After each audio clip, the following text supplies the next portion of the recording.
Alrighty then! Hello.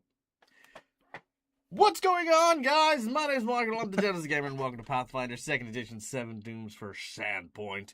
We have with us 2 players. What happened? I don't know. But we're playing a game. And do you know why we're playing a game? Because my players had the decency to tell me that they weren't going to be here, so I have a game locked, cocked, and ready to go for today that features our dear friend Schoolie, who plays the role of Cindariel, and of course, Blix's player, Neil from Immersion Diversion. G'day, guys. How you doing? Doing Hello, good. everyone. How are you? Hello. I'm doing great. I'm super keen, super excited for today. It is so good to see so many fresh faces in the chat, as well as some old favorites. Good to see you all. I hope you guys are having a wonderful time. Today will actually be a very, okay. I feel like I'm a child, because when I say words, I know what I would say if I'm in an audience. So I'm going to say these words anyway, and know that I am, in part, laughing alongside you. But today is going to be a very intimate game. It's going to be a very intimate game because we have 2 players. And, like a lot of people are like, oh, a good game is going to be like 4 players or 5 players and stuff like that. But we can play games with 2 players or 1 player, You can easily do that. They make for very deep cut games where you build bonds, you build connections and stuff like that, and that's kind of what we're going to be working on today. Is we're going to be having like a kind of a day with Cindariel and Blix's characters in the town of Sandpoint. Starting a fight club. Yes, begin fight clubs. We do not talk about fight clubs. Every time we go into Dag's chat, we have to roll dice, and the person who gets the highest dice roll is current champion of the underground chat boxing ring. Done. Good idea, Wes. Okay. Now, before we kick off, we of course have a lot of people to thank. We have, of course, the people who help make us look as good as we do. We have Hero Forge for the wonderful art you can see on screen here of Blix and Cindariel. These are not only great, it's a website that not only helps you create these amazing looking images and tiles and stuff, but also gets you to 3D print these really cool models as well. So hey, if you haven't considered it, consider trying it out and making your own characters and stuff. We then have Sirenscape for the wonderful sound effects you'll hear throughout the course of the game, because every epic game deserves to sound epic, and there is no better way to immerse my players into my game than with a great soundboard. And lastly, we have Fantasy Grounds for our VTT to connect my players from all around the world in order to play this awesome game with us. So there you go. That's what we got. Now, before we start, of course, we've already done our introductions, but we do have the matter of the donations for today. As you guys know, we are this is my job. This is what I do for a living, and there are a number of ways that you guys can help me continue to live, eat solid food, and of course, not upset my wife, who will beat me to an inch of my life if I don't bring home bacon, or at least some sort of thing that looks like bacon. Like, you know how they have the you can apparently strip like vegetables, and then you can like fry it, and then apparently add some brown sugar, and it tastes like bacon. It's a lie, but like, I might get it past them if they don't swallow. So yes. Anyway, if you want to help me keep me out of trouble, there are a number of ways you can influence the game while we play. First of all, just by watching the show, you earn channel points. Channel points can be used to influence the game with insight bonuses, wandering bosses, divine intervention, divine healing, all those cool things. And subscribers, you get channel points a little quicker. So hey, if you haven't subscribed to the channel, throw in a consideration for that as well. Do you need to call someone? I'm worried. Tag. No, I'm fine. Send help. No, I'm fine. I'm great. It's perfectly fine. Also. No, just kidding. No, I'm good. And of course, for those of you who do have a means to support the channel, we have, of course, the DAG survival check. The less than subtle cry for help, apparently. The DAG survival check is, of course, for things like books from Paizo and stuff like that, subscription services, all of the bells and whistles that go through, keeping the DAG survival check going. I did make this notification on my previous game, and I'm going to do it as well. Things are bad in the world. We know this. Things are happening, and banks are being dickheads. That's kind of whole thing. So for the first time, I think not next month, but okay. Let me explain DAG finances, because I do try to be as transparent as I can with all of the things I ask from my audience, because let's face it, we all know I hate asking for money. I hate you know, like when it comes to work, I like the Patreons, they pay me to be here, right? So I don't need people to donate, and I want to make this clear. I want people to donate because it makes things a little easier and a little bit better. But my Patreons are amazing. They've supported my channel for 7 years now, thanks to Laura's counting.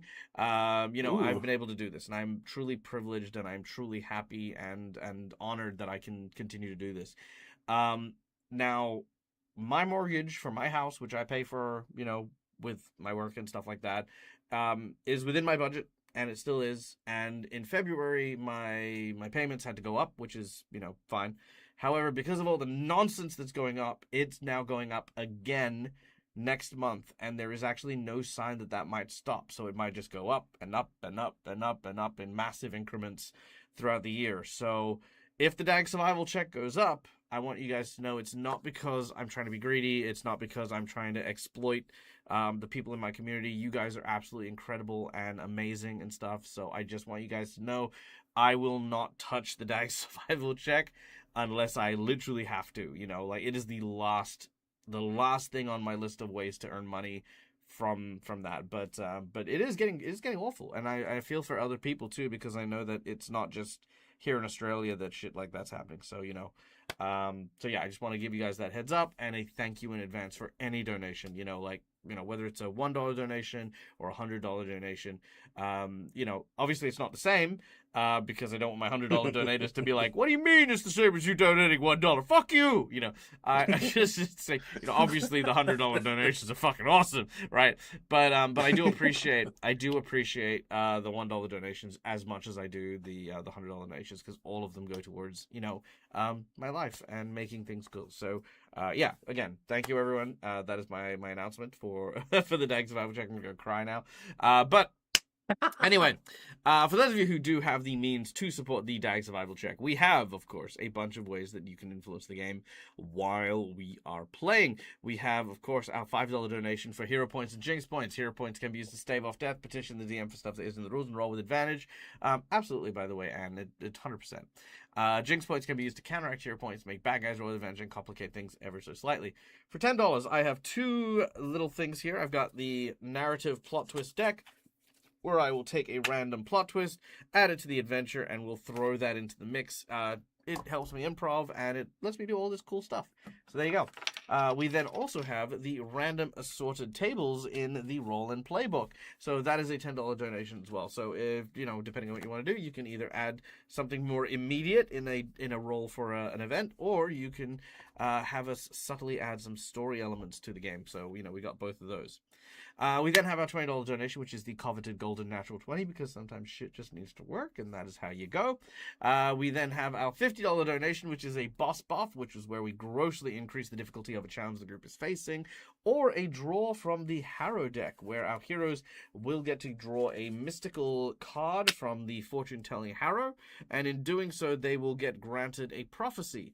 If they fulfill that prophecy or oppose the prophecy, they will receive a secret fighting art, a magic item, and a boon from the creature within. And lastly, we have our secret menu item, our $100 secret menu item.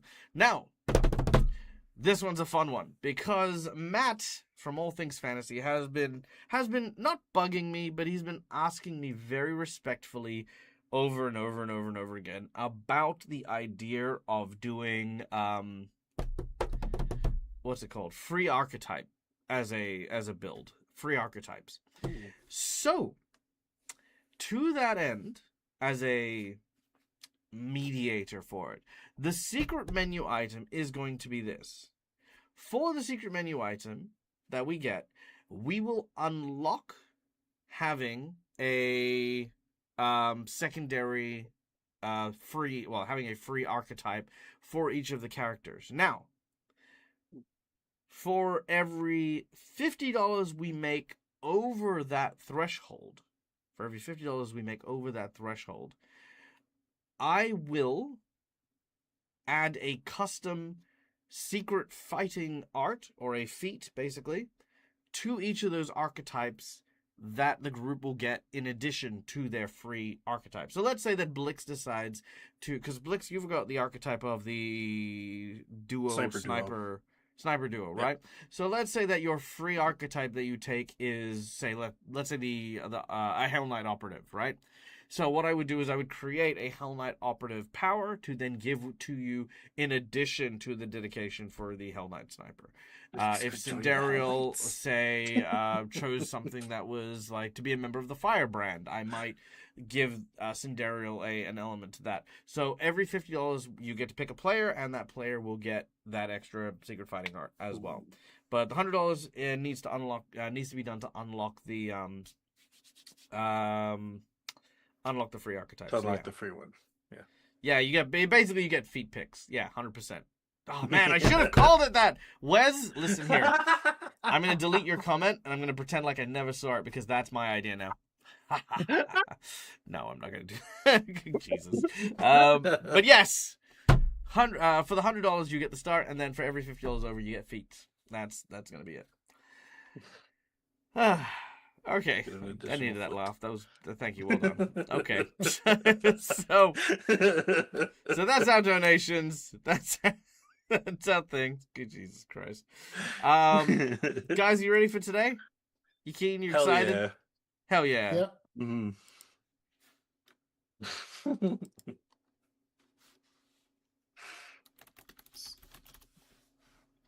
All right. In which case, let us dive into today's session. Okay. When last we left off, our heroes had entered the pit once again, fighting against the fungal creatures that dwelled within the 6th floor of the pit. Our heroes managed to fight tooth and nail in order to defeat the fungal queen, destroying it from where it was, and making their way out safely. Now, I believe you guys didn't actually get much further than that. Like, you'd killed the queen, then you'd backed up. Is that correct? Yeah, the room we were in was going to be the next search to the right. I think we were going to go. Yeah. Yeah. However, realizing that that resources are low and perhaps there might need to be a few more, like they need to gather some supplies, some potions and certain things. It might be a good idea to head back to the town of Sandpoint. Sindariel, however, there is a voice that seems to resonate coming from your sword that speaks to you in your mind. Do you remember what that sword told you to do? I don't think we actually said it was coming from sword. I think last time we said it sounds as though it's coming from the hole in the ground, saying to come below and become the next. Oh, right. Yes. So Sindariel, hearing the voice beckoning you towards the hole, what do you do? So Sindariel almost subconsciously puts the hand on the hilt of the sword because she's not really thinking at this point in time. She just stares at the hole. Probably with a quick look around her shoulder to see if anyone else heard the sound. Taking a quick glance over at your group, they seem to still be amidst discussions of going back to town. No one seems to have heard the voice you did.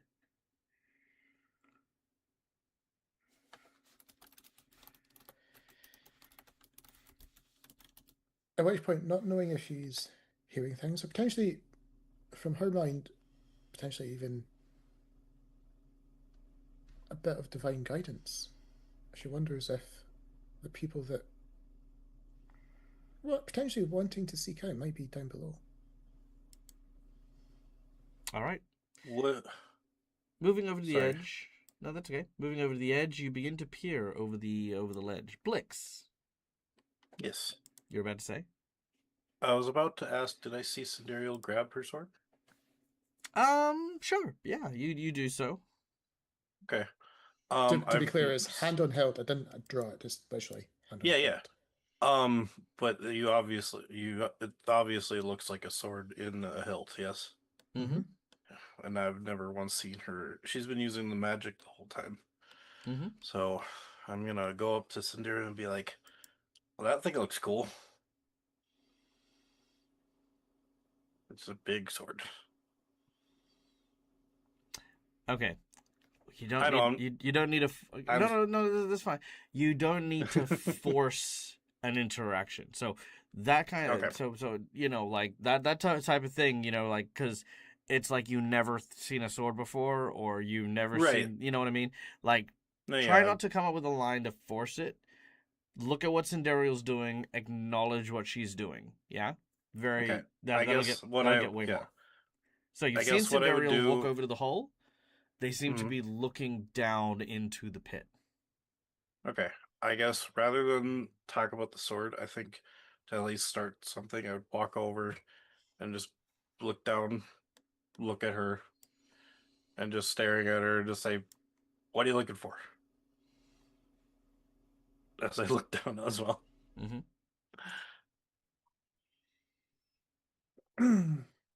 Oh, something tells me that at least one of the things I seek is down below. I was just curious to know if I could actually see it from up here. Hmm. As you look down, and Blix, you look into the darkness as well, it seems to stretch outwards. Suddenly you see at the bottom of the pit glowing eyes that begin to gaze back up at you. All of a sudden, a large gust of wind blows the two of you from behind, forcing you to stagger and stumble forward. I need an acrobatics check from both of you. Ah. As it's not like it's not like someone shoved you, but it's as if the wind has picked up and thrown you. Okay, Cinderial, you slip and you begin to fall. As you do so, Blix, do you want to try and grab Cinderial? Yes.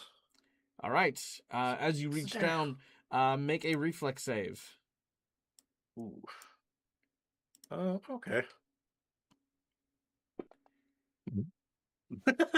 Okay, you 19. reach down and Cinderial grabs you at the same time that you grab Cinderial. I need you to make me a athletics check.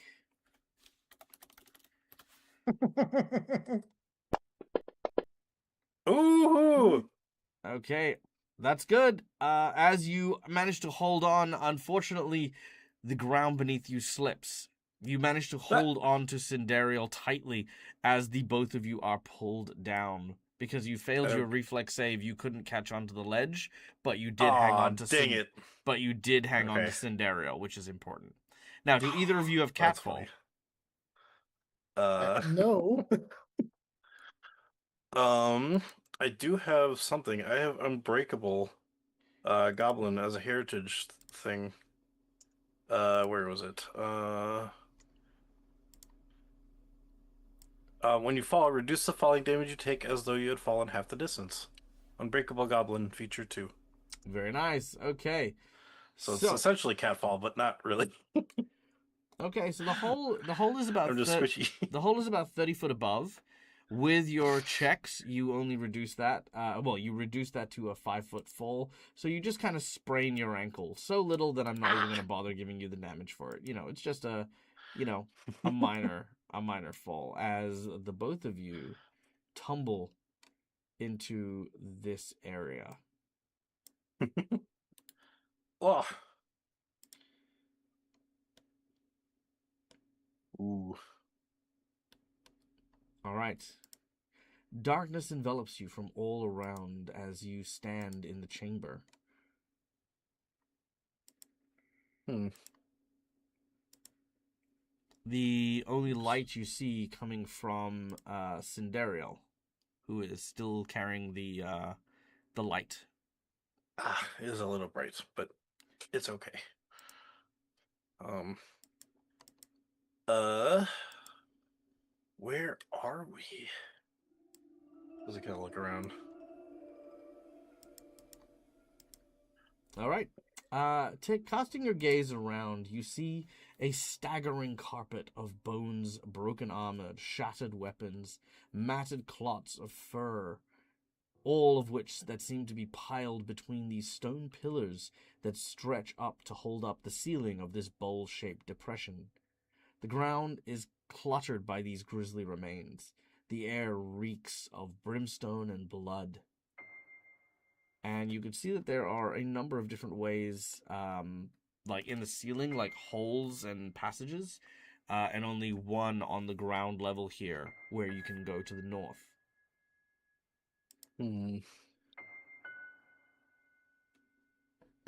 Well, Assume you don't know enough about this area, Blix. I mean, you are from here. You don't know what type of nest this might be, by any chance, would you? Something begins to move. Well, I try to look in the direction I saw the movement. Okay. A glowing light emanates from one of the piles of debris, and then rising from within. Cinderio, your heart stops. As the Sandpoint devil rises up out of the pile of gore. It begins to chew and chomp through some of the grisly remains as it's picking through the bones, almost replacing the bones in its flesh. Oh, that once it was covered in flesh, now it is just this rattling cages of like horse bones and other bits and pieces, and it's using it to assemble itself while wreathed in fire and flame. So, for Blix's benefit, seeing that it's not so much that Cinderella's heart stops, she probably puts her back as hard against that wall behind her as she can. And her eyes are probably not leaving that devil. What? I'm talking about, but it's not. Are not leaving that moving form as she's just staring at it.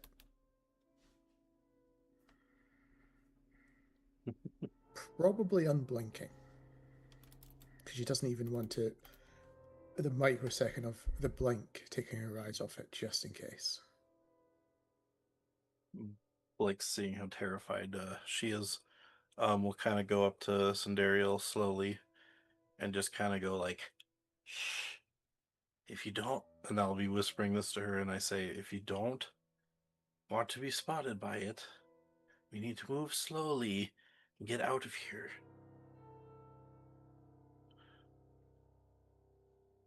Now, just to be clear, we see this thing basically rebuilding its body, correct? Yes, you do.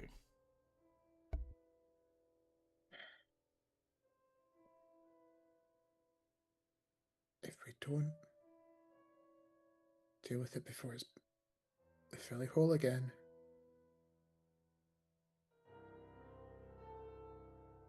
I won't be the only one that's afraid of this thing. Okay.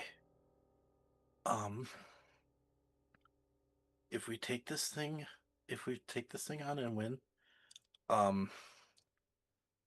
will you tell Navander that I did an amazing job?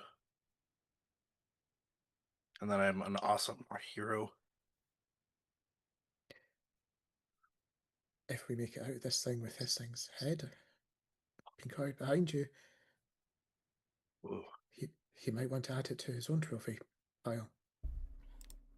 As you whisper, the spectral devil starts to turn its head upwards. It looks around. It can't hear you too well, but only a thin pillar of stone separates you from its line of sight.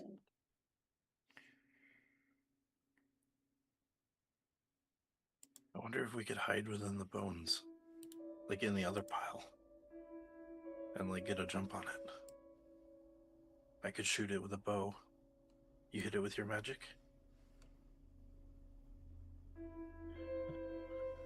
These things do have a beef with me, so I'll probably be its bait regardless. You might not want to be beside me when it comes. Okay, maybe I'll hide behind the pillars then, and strike it from the shadows. Okay. Okay.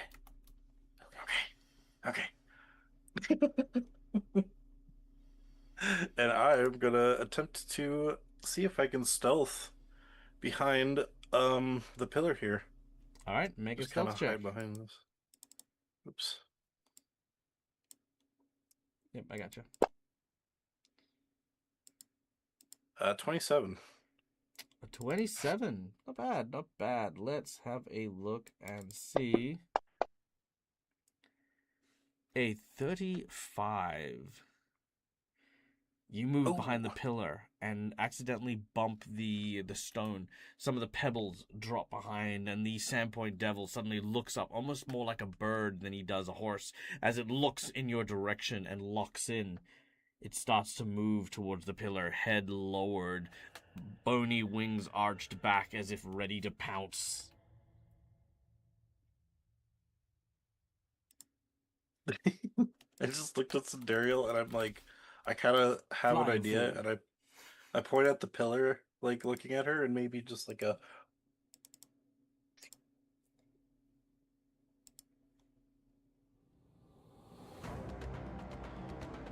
So Daryl goes, Beck basically does the hand gesture of, you expect me to do that? All right, we're gonna roll initiative here. Yeah, sorry, I'm lining up for opening. As well. Would I be able to use my stealth for initiative then? Oh yeah, sure. Of course you may. Yeah. Ah, that's a 24. All right, you move down. Okay, Cinderio, you are up first. Oh, kill. Well, Cinderella thinking that this thing has caused so much trauma for her. Also, she's dealt with this thing with last before. Mm-hmm. Part of her wants to return the favor. I would like to attempt to cast Agonizing Despair on this creature. Okay, go for it.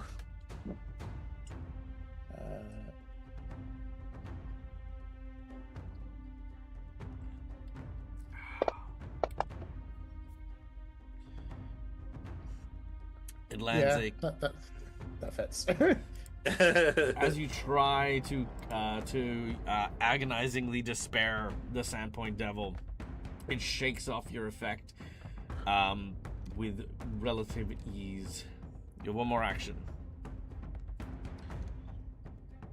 Cinderella's clear thing, because she does not want to approach this thing, is to scoot behind the pillar at the side, because she doesn't want to get closer to this thing.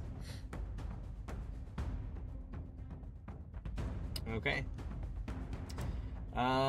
Then we go to the Sandpoint Devil. The Sandpoint Devil looks at Blix.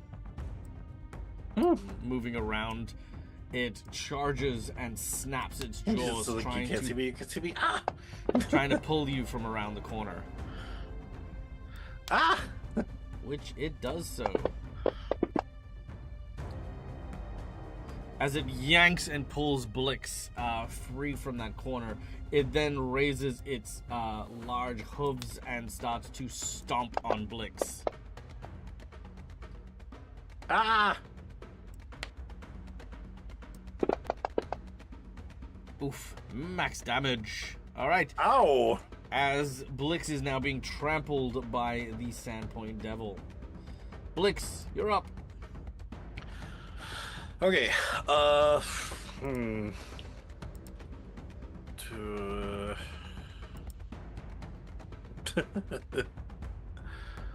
shoot,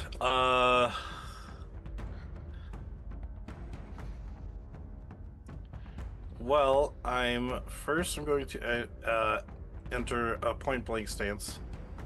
You can take aim to pick off nearby enemies. When you use a ranged weapon, you're in the stance. You don't take the penalty to your attack rolls from the volley trait. But when I don't, it doesn't have volley, so it's just you gain 2 to the damage on attacks against targets within the first increment's range. That doesn't have the volley trait, so I'm gonna activate that first. And I forgot, you have to hide after moving to avoid the sight again, like if you want to try to do that, right? Unless you have hide in plain sight, you do need to hide behind something, yes. Right, so I'd have to move and then hide behind that, or would I have... Is hide part of a move? Hide is not part of After. it. Oh, actually, yes. Okay. If you move at half speed, I think you can move into concealment. Okay. So I would... could I hide into concealment and then move to try and hide somewhere else to try and avoid its sight? I think Because you're I saying, forgot how it works. So I Is think, it like yeah, okay. So I think what you're asking is to make 2 stealth checks.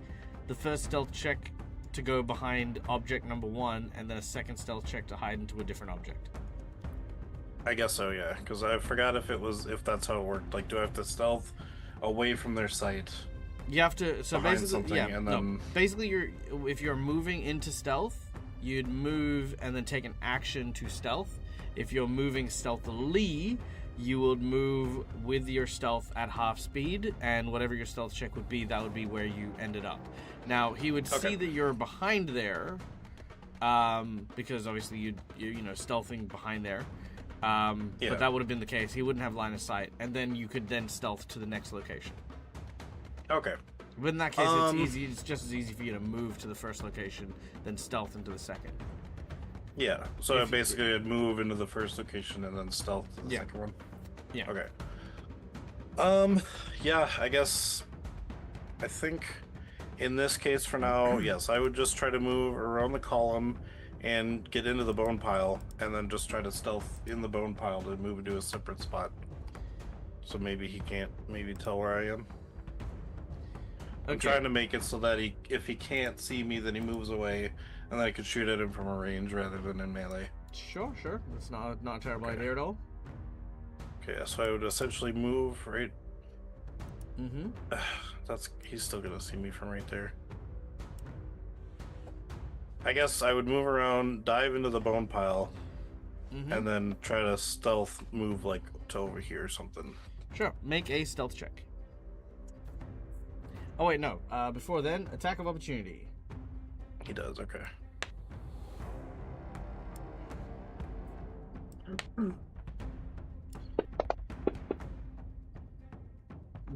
Aha!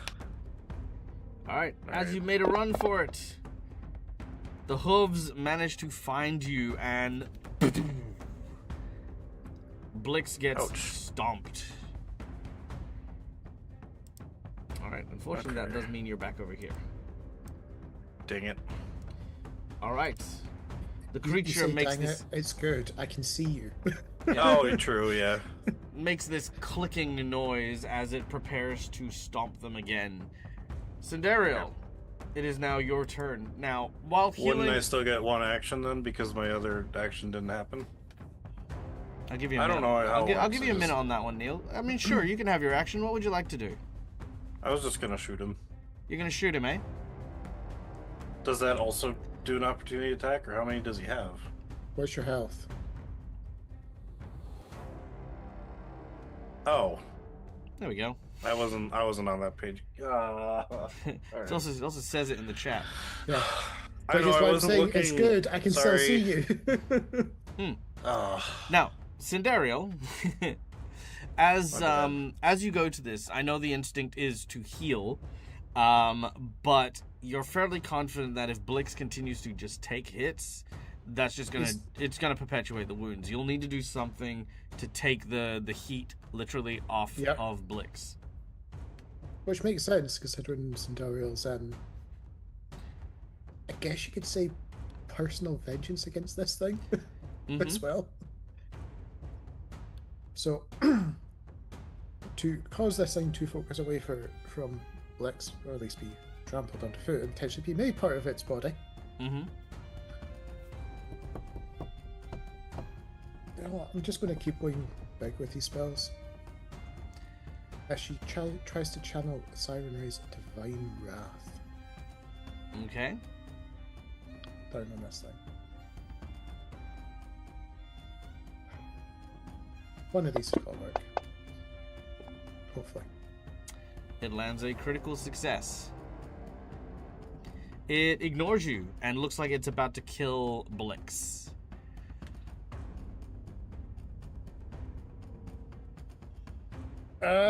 Okay, in which case, Cinderella will jump to the side and shout out to try and grab its attention.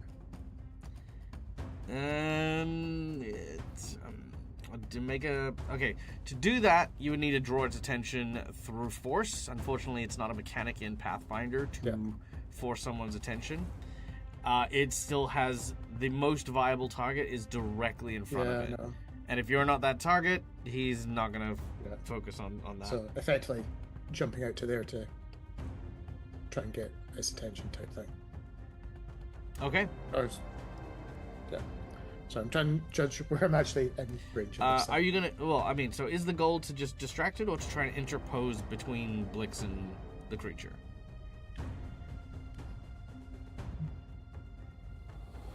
I mean, both are fine. Well- Just I just want to know what the goal is here.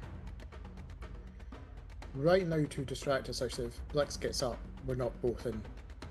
No, Close Blix is yeah. proximity, so- You see Blix. Blix is very still. He is not getting back up. Yeah, but I mean, when she eventually heals him, he can scurry off potentially to sideways. Oh, okay. More importantly, if okay, cool. So yeah, you're off to the side. Blix is in front of it. It's looking at Blix. It's angled up. Yeah. You've come around the corner and you're shouting and you're making a pass at it. Okay, I get you. I get where we're at. Okay, the devil then turns to the loud noise, seeing you here, and will gather up all of its lovely energy and cast Fireball directly on Cinderial. As it opens its mouth, this orb of fire begins to coalesce in the back of its throat. And as it does so, it launches this exploding fireball in your direction. But all of a sudden, a wreath of fire begins to glow around Cinderial, enshrouding them in these large, flaming, leathery-looking wings as they move and engulf you and Blix. There is a burst of flame and heat that you can kind of feel as it basically just sort of penetrates through your entire body. That is when the world goes dark.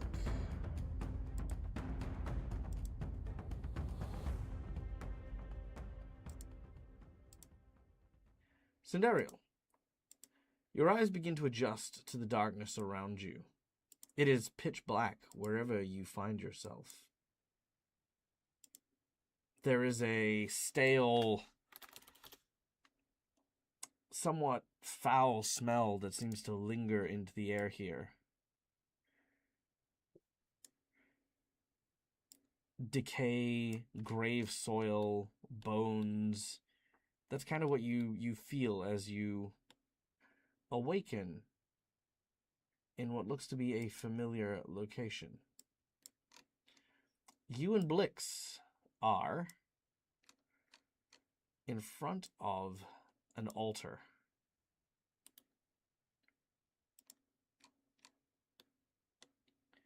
A familiar looking altar to Abraxas, the demonic god of fire. You remember that this is the place that the arson demon resided. The one that attempted to lure your friend Titus to a dark servitude. It is quiet, however, here in the chamber. The scene is yours. I just had the door. I will be back in 2 shakes.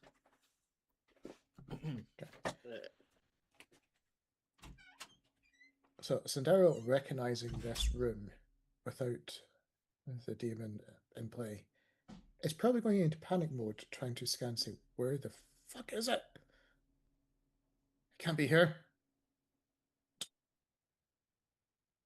Gale Blix.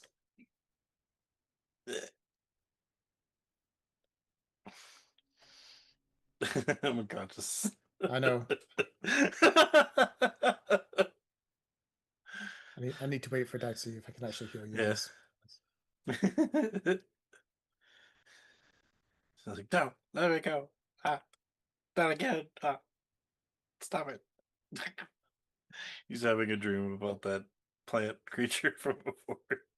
Well, it'd be interesting to know if the little boot kick I did to see if you were still awake or alive actually made you think Yeah. you should stop again. Yeah. Oh.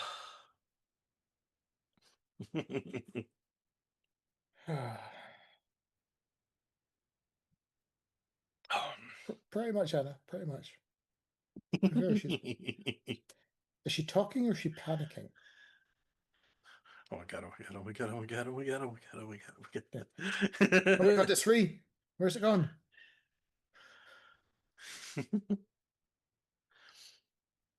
I'm curious what those wings were. I'm pretty sure it was your god, but it's like that was pretty cool. That it's I don't know. I'm No. just no. Okay, no. No. I'm just thinking a lot. It's not. Yeah. I'm thinking too much. You're thinking too positive. Hmm. They Especially went given angel wings. they were not. Really were not. Should I? Oh, right. I can get my sheet. Oh, I kind of forgot to grab this before. Nope, wrong one.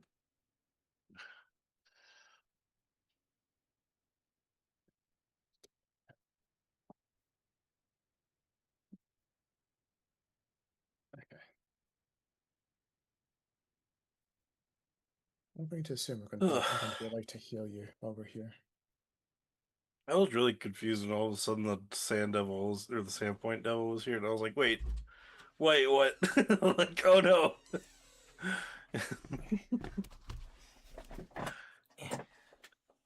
I'm assuming in this moment, Doug, I'd be able to heal Blix. He's getting his headphones in. Now that you get your headphones, I'm assuming in this moment I'd be able to heal Blix, so he's not unconscious. Oh yeah, of course. Oh, well. After checking him to see if he's actually dead or just playing possum. There you go. All right, you heal Whoa. 56 hit points. Ah. Blix. Ah. Ah. What happened? I don't know, but this isn't a good place to be. Last time I was in this room, there was a devil. Devils are gonna steal it today. And it's not here. But it was supposed to be trapped here.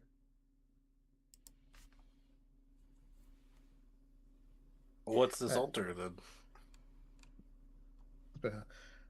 Looking at the altar specifically, does it appear as though someone has potentially messed with the altar since? If Sandero could even remember the state of it was in last time. No, it seems to be more or less the same, but upon inspecting it, some of the runes begin to come to life.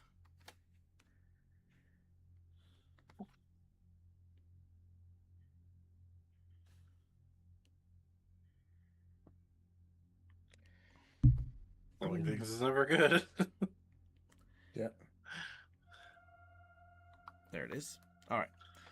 You're unsure of where the light is coming from. You know that in this area, there's like a bunch of different runes and stuff like that all around. And these runes all seem to be Thalassian in nature. However, the ones that are glowing on the table are not. Your sword begins to warm in the sheath to the side of you, Cinderio. Almost as if it's trying to tell you something.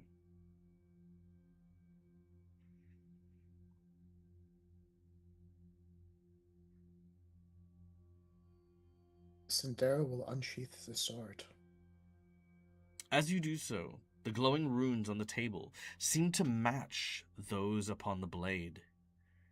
Almost mirrored in reverse. You see that the runes are placed in such a way that if you were to lay the sword down, it would match the runes perfectly against the edge of the sword. Cool.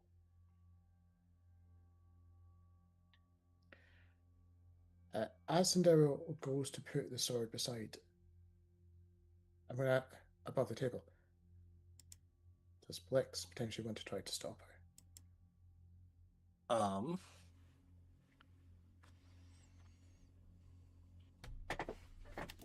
I think Blix would at least say, "Oh, what are you doing? That's a pretty big sword you got, but I don't know what it's gonna do to the altar if you're gonna move it over there." It feels as though it's a pair. Part of a set. Oh, well then who am I to stop you? I mean, how long you've had that sword for quite a while, yeah? Blix doesn't Uh, actually know how long you've had it. He's just assuming it's been with you before he yeah, joined. so I'm mentally calculating days. About a week. Oh, it's so new. I mean, it's pretty big compared to you. I mean, how big is it again compared to Sindariel? I Um, think it's just a standard longsword, isn't it? yeah, it's just a standard longsword. Oh, I thought it was like bigger than her. It At was this up until point. the point that they picked it up, and then it Oh, okay. resizes as a magic weapon. That would have been Peyton back then, so it's yeah. Peyton would have. Okay, yeah. Anyway, oh, well then maybe it'll power it up. I go for it. Sorry,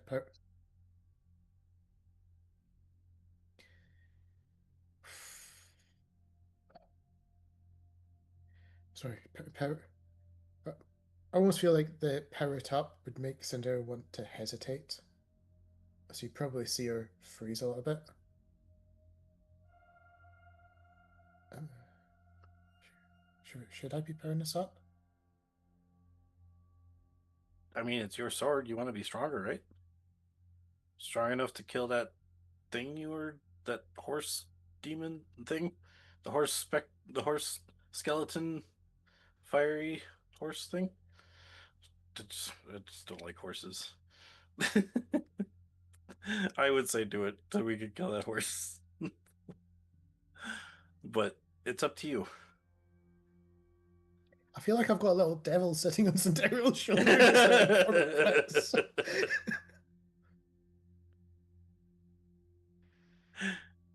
very well, because she doesn't have the conscience of the others, um, and she's hesitating a lot. She puts the sword on the altar beside it and waits. You're muted, Doug. As you place it on the altar, a voice begins to speak as the glow grows brighter. You have returned. I have been expecting you. The so-called Yeah? Devil of Sandpoint has its gaze firmly fixed upon thee, Sindariel. I think I've known that for a while now. I just This don't know is why. not by chance. It is orchestration. But fear not. The devils have enemies, as to the spectre that claims its name. I wish to treat with thee, Sindariel. Trapped within this place, a servant who cannot appease their god is little more than a husk. I figured by now your friend Titus might have returned to claim my offer, but in my surprise, I found a different connection, one through a blade gathered from a Brimorak like myself. It is to you the darkness reaches and speaks to, and to you the flames wish to parley.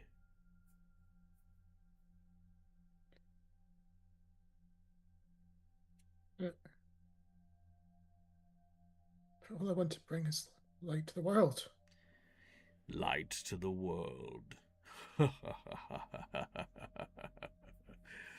Fire, light, pain, suffering. All are one and the same, and none understand this greater than you. Through the fires and pain you suffered, the scars from your time in which the world burned, turned you into the healer and priestess you see yourself today.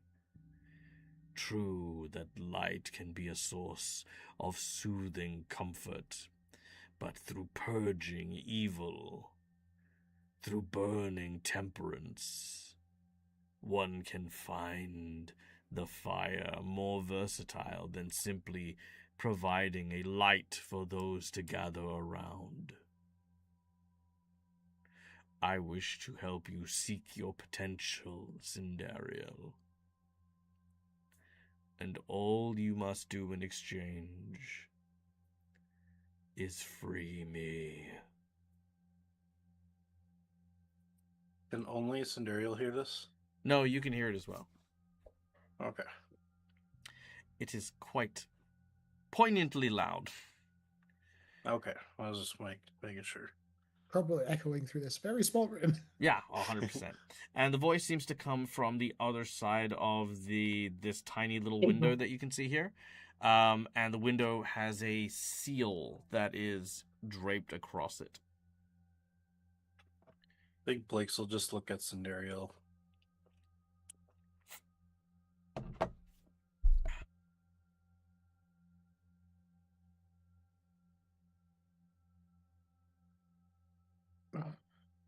And part of me is supposed to burn those that can never be redeemed.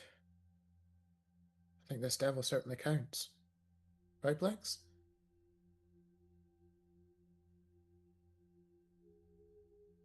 I don't know. What it sounds like is you. I mean, the only thing I can really say is even light needs a little shadow. Otherwise, how else would we see anything? Yes, exactly that. Precisely this. What is light cannot exist without shadow. Otherwise there would be no light. You should listen to this wise, wise, wise goblin. Hey! He said I'm wise. You like him now, you should definitely free him, says Blix. Yeah. Step So- into being a hero. Why? So Be going wise. through Cindariel's mind at this point, more for chat, so you can gather all this. Is she's thinking, yes, it's all well and good her doing lots and lots of healing, but there's also several cases where there's been things that have been so bad we've had no choice. Things like the Sandpoint Devil that's hunted us and a few other things. And part of the edicts is to burn the evil that cannot be redeemed. She does think that it's not the best thing, but it might be a means and ends that might be forgiven at the end of the day. It's her mental point at this. And with that parting thought, she will use the sword to try and smash the seal. Yes. All right. As the seal cracks, the tablet that it is written upon shatters to pieces. Black smoke begins to bellow out with the smell of brimstone and sulfur. You hear a laughter that seems to glow from everywhere. Your sword begins to take on another form, the blade transforming from a silver and goldish kind of color to a blackened blade color. Now, for the purposes of your blade, you now have an unholy weapon. It will penetrate through things that are, of course, weakened to unholy. In addition, your blade has a new power. This is, of course, the ability to ingest fire. Any fire spells, fire abilities, fire breaths, you may, as a reaction, store inside the blade as though it had been consumed and then regurgitate as one of your attacks, dealing half the, well, whatever damage you absorbed, you deal half of it when you make your attack in addition to your weapon damage.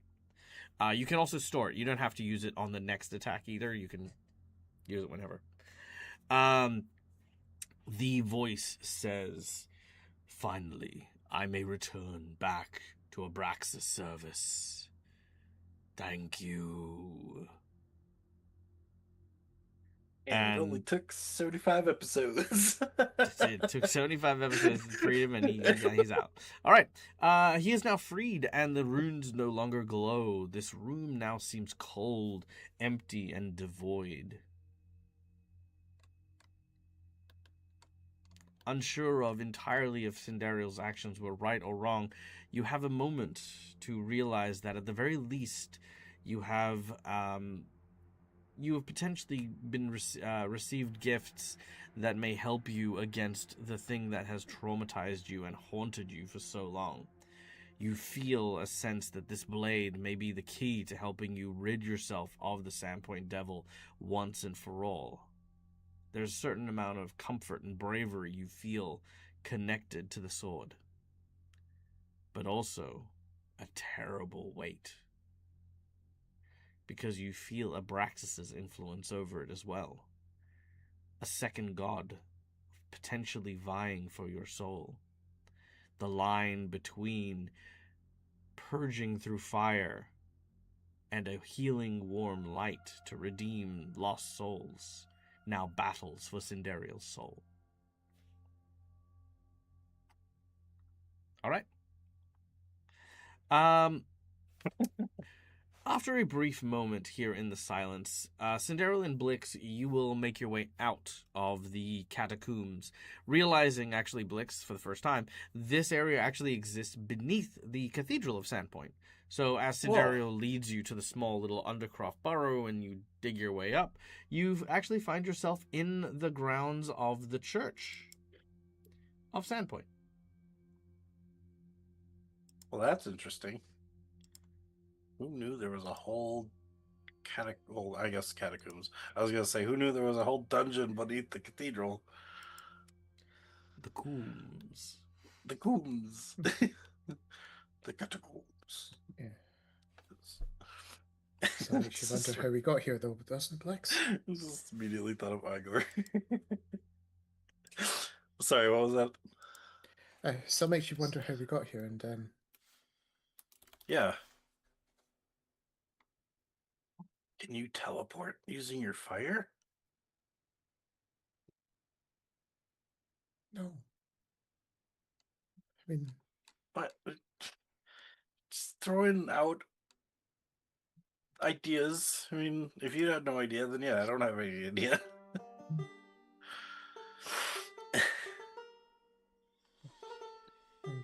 part of me was hoping it was just divine guidance that saved us, but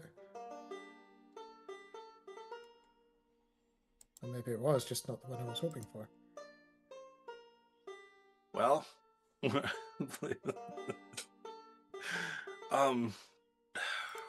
the others are still in the pit. I'm wondering if they noticed we were gone.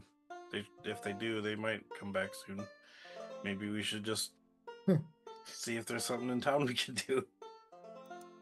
Well, given I was the one carrying the light for us all, there's a chance they probably realised that we disappeared as soon as we slid down that hole. I imagine several of them were probably panicking at this point. Yeah. Or at least I hope they're panicking about us. Actually, that's right. They might just be looking for us in the pit, because if we just fell, they wouldn't have known we got warped out of there somehow.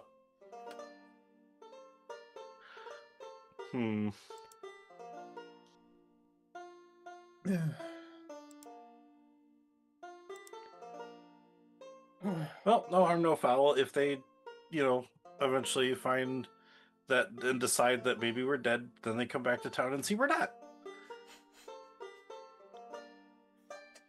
which will be a surprise for them. And I suspect Navander probably tried to kill you for playing a dirty trick on him and probably think you abducted me, considering we disappeared at the same time. Yeah, but that's we made it out alive. We could just tell them I saved your life.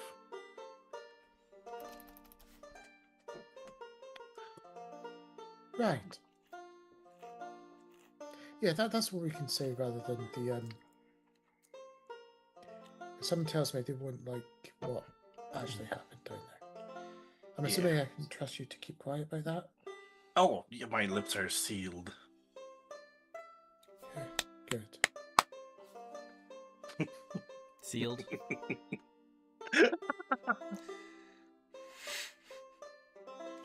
I'm tried glad to you're break gonna his get a kick out dagger. of this, Michael.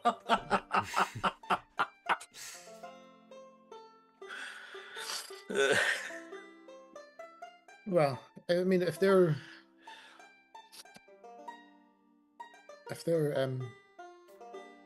looking for us and potentially running around all over the place, us trying to rush back them probably might not be the best thing, because otherwise we'll probably just keep missing each other.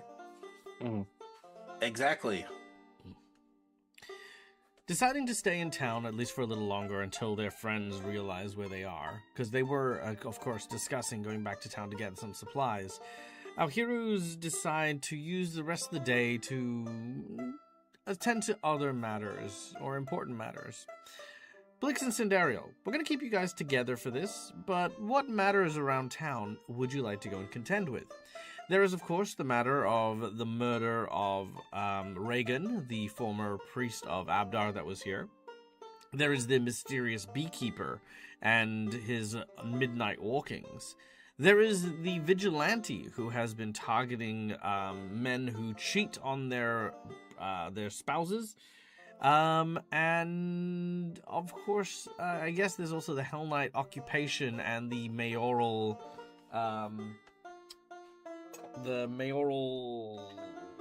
conflict. I don't know if it's conflict. It's kind of like a hostile takeover, really, involving Cookie and stuff. Mayor Devon. Sorry? Devon. And Mayor Devon, yes.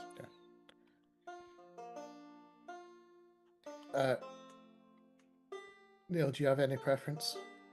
I know Blix would almost jump at the word bees because he knows bees make honey, and they don't get a lot of honey down in the pit.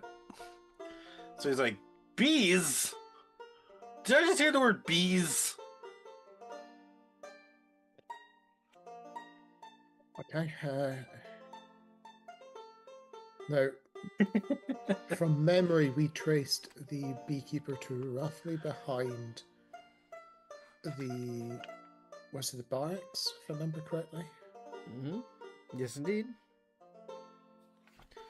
It was just before the lighthouse. Yeah. All right. You want to make your way there? Yeah, let's go. Yep. Okay. I've had meats and cheeses, and now I can finally get something sweet. You begin to make your way over to the where you saw the beekeeper. There you are seen by a different sight. Unlike before, where you had seen rows upon rows of these very, very large, very well-kept apiaries that were on the outskirts of town. Instead, now you see ruin. A whole large chunk of this area having been torn apart and destroyed, pieces of the buildings having been ransacked and ambushed, and of course all of the beehives laying in disrepair. There isn't a single sight of a single bee. No! Blix falls to his knees. No! The bees! Damn it. All right. This mysterious figure seems to be here. He is seeming to be picking through the rubble and the wreckage.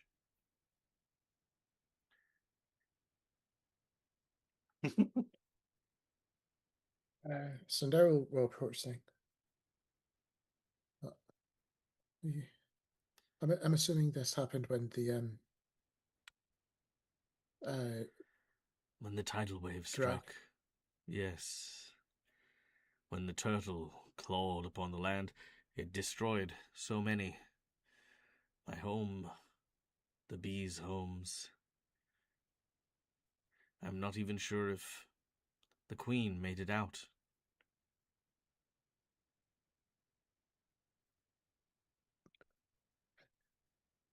Oh. Hopefully she set up a hive somewhere else if these ones were destroyed, and they wouldn't have gone into the... She looks up at the... Is it the lighthouse that's destroyed beside us? Yeah. Old light. Yeah. They wouldn't have just gone in there for better shelter, would they? He looks up at it and he says, Perhaps I have.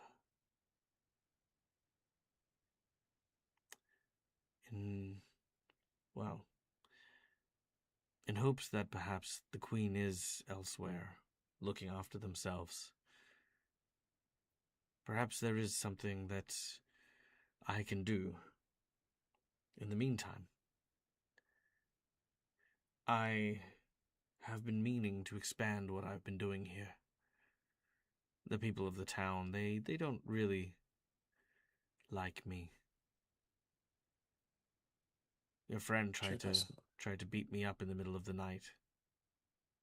That's not an uncommon occurrence, and I'm starting to feel like this town is not the safest of places. Well, they don't like me either. Ah, son of a bitch. Oh, there's a goblin. Hello. Blix, at your service. Pleasure to meet you, Blix. Sorry, I didn't mean to scare you. No, it's startled, not scared, but sure. Okay. Yes, yeah, here's a word. I mean, I know my friend, because obviously Sandera was not there for that. I think it was more the fact that you looked out of place, since I think he did say you were wearing your full get-up in the middle of the night, which seemed a bit bizarre, especially on the other side of town. Oh, I wear this because I'm allergic to bees. You're allergic to bees, and yet you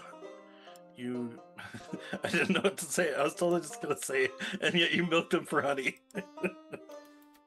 Hey, what? Sorry? I milked them. You milked them for honey. I milked. You're allergic to bees. Yeah. Blix isn't Well, smart. He's average intelligence, but he's he still. says, a little... well, I happen to just really like honey and bees, even though I am deadly allergic. Even the smallest sting could kill me. Oh, is that why it's all chainmail and everything around your face? Can you even see through that? Yes, I can. Ooh, okay, cool. This would you like us to help you find your bees? Well, as I was saying, my bees, I don't know, and I'm scarce to think that they have survived. I'm currently building an apiary, but I need a queen. Perhaps you might be able to assist. There's actually a very special kind of queen bee that resides not too far from here. I had contemplated hiring adventurers to potentially go and get it, but I somewhat lack the funds, and, well, the recent destruction of my apiaries kind of makes me feel as though I probably won't be able to afford to pay very much. But I'll tell you what, should you acquire the bee in question, I'll provide you with not only all the honey you can eat, but also there's a very special honey that the queens make. And if you can acquire it, I'll make sure that you get a few bottles of it as well. I immediately looked at Cinderella and I'm just like, oh wait, like... 1 second, please. Just take a step back real quick. And as he does so, you hear this sound that this ding, ding, ding, ding, ding, ding, ding, and you watch as this like tiny group of like red caps just sort of run like across the way as they are on their way to the pub. They sort of swear and they curse and they flip you off and they sort of like run past. And I'd like to give a big fat shout out and thank you to DM Redcap for the raid. Hell yeah. Thank you for coming in and joining us for today. I hope you had a wonderful stream. Let us know what you were up to. Let us know what you've been doing. And welcome in. Our group is currently helping That is amazing. a poor beekeeper who has just lost his beehives try to find a new queen for a new apiary he's building. So yeah. Any questions, anything like that? Feel free to throw in. All right. Okay. Cinderio. Yeah, Sandero was saying, well, I mean, that's all well and good. What about if instead of, well, at least certainly for my show, what if instead you just help donate that to the orphanage? And I mean, I know you say you're struggling, but why not consider training some of the orphans? It'd be good to consider future generations. I'm sure some of them might be interested in learning apiary. I believe I explained that I am considered to be quite a weirdo in town. Not many people, like to look at me, let alone leave me with unoccupied children. So, while a generous sentiment of what I could possibly do with my future career, I would really, really much rather focus on my passion of getting the apiary sorted. If you Would could, you take help from goblins?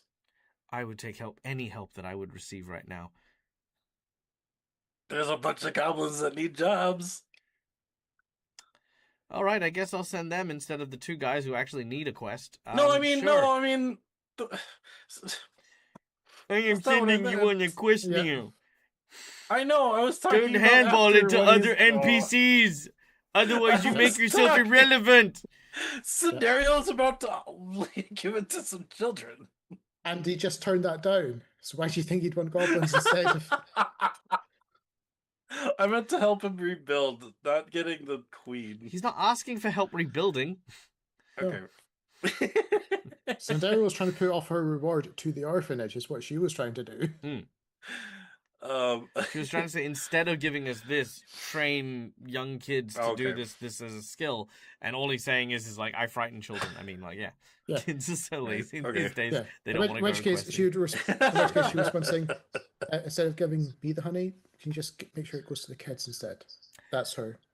That I can do, yes, of course. However you would like it, I can make sure that the orphanage has an endless supply of honey. Yeah. Though Could I probably get should at also least have one like bottle? what you can have a bottle. I don't have any bottles. My whole No, what- my whole business No. has been destroyed. When you get one, Oh, when you get one? No, I said that when you I complete just this want thing, you some can have honey. all of the honey you could eat. okay, Yeah. deal. Yeah. I feel at this point, Sandero, almost with a head in her hand, says, and almost by the scruff of the neck, starts to try and say, "We'll try and find you your bee. I just hope we're the right people for the job." As she probably tries to pull Blix away from Ah! this guy.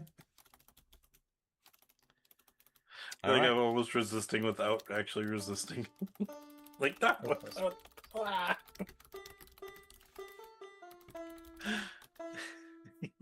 All right. Gathering up your gear, you find out that there was an old apiist once upon a time who resided just outside of town. Heading south by southeast, you would eventually come to the old bee area. Now, this has been left untended and unguarded is not quite the right word, because again, there's not much to take from this place. However, it is a hive. There is a hive still there. He believes that there is a very, very robust queen that'll be there as well. But you may also attract other wild animals such as bears and stuff like that to that area. So to be careful on your journey. Following the trail, you begin to make your way towards the location. I was just going to ask, before we go, could Sandero ask if he's got any spare baths or anything like that, just in case, to avoid at least some of us getting stung. He does not. That's Because fine. I want you to be stung. I want you to get hit a lot of of times course you by do. these bees, Oh, I know you do. Okay. Okay, so as you make your way to the south, we're going to do a campfire scene. One question to be posed and have both of our heroes answer while they're traveling. So our campfire scene question will be,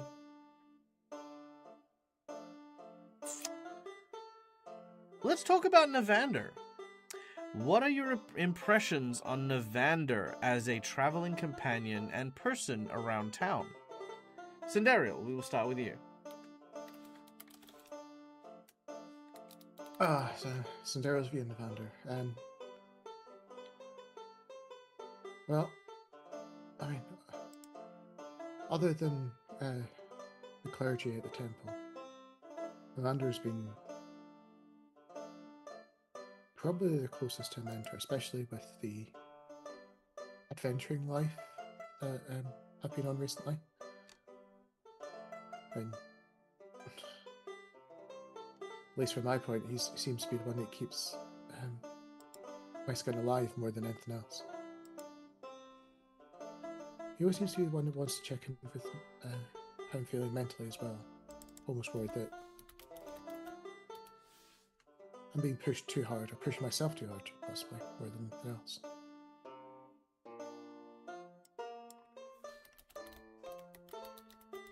All right. Blix, what about you? What is your impression? My impression of Navander is, well, I mean, there's not a lot to go off since I've practically still just met the party, but from what I've been told, he is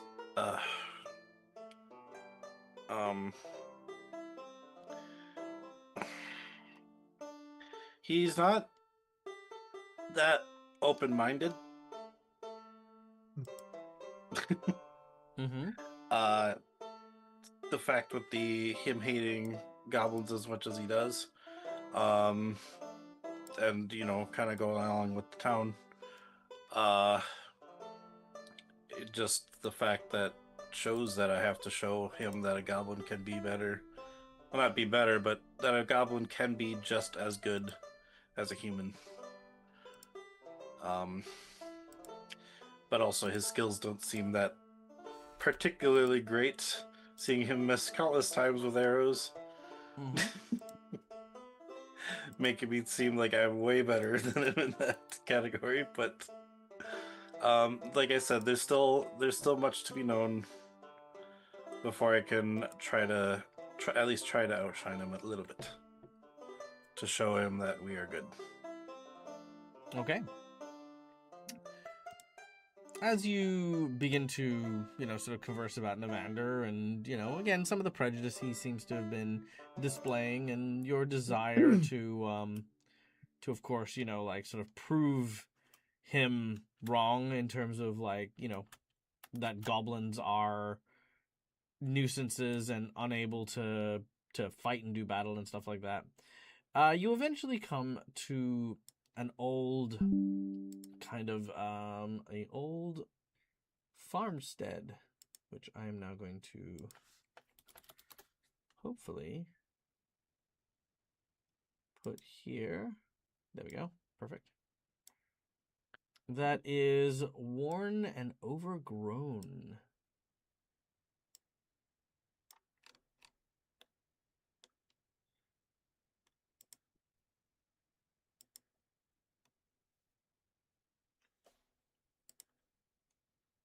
There we go.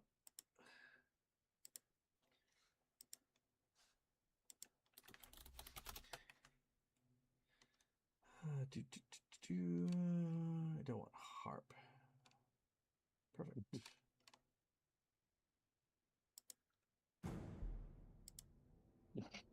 All right.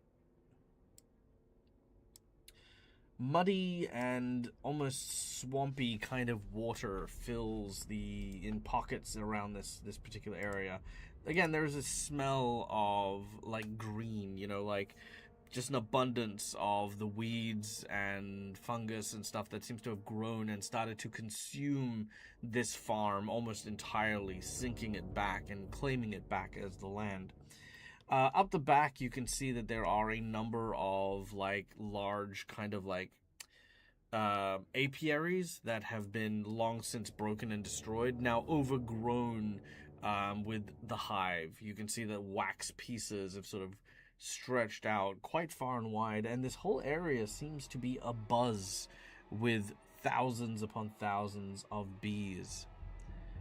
But that is when you notice one bee in particular seems to be quite notable. This is probably the queen, but there's something wrong. It flies around in the center of a bee swarm, but has a very unique appearance. That is what it looks like. Whoa. Uh-oh.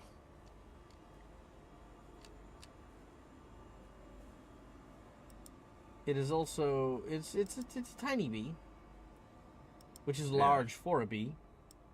But that is what you see. Huh.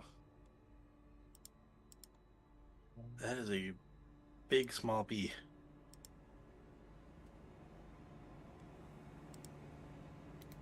But hey, look, we found him. Yeah. Would Cinderella know enough that purplish belly would imply a sickness in the hive, potentially? Make a nature check. I'll be right back. I just gotta get the door.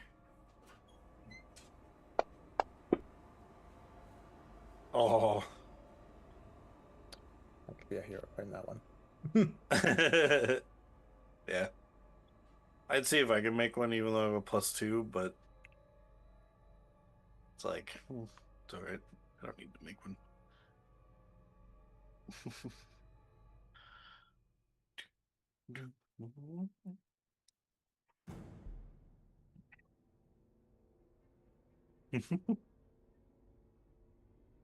So here's the plan scenario. Assuming this is big, this bee is bigger than any bee we've ever seen before.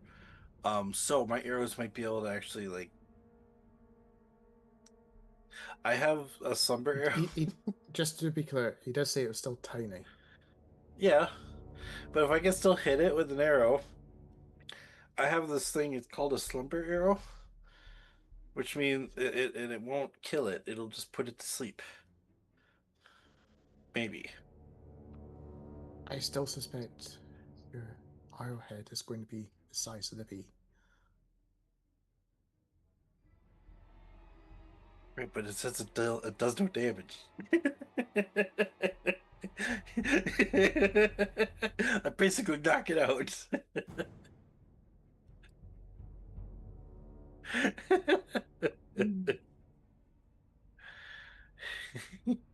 I mean, if it was a giant bee, sure. It doesn't but actually put it to sleep. It says auto failure takes a -5 foot penalty to speeds for 1 round, and is also slowed for 1 round on a critical failure. Yeah.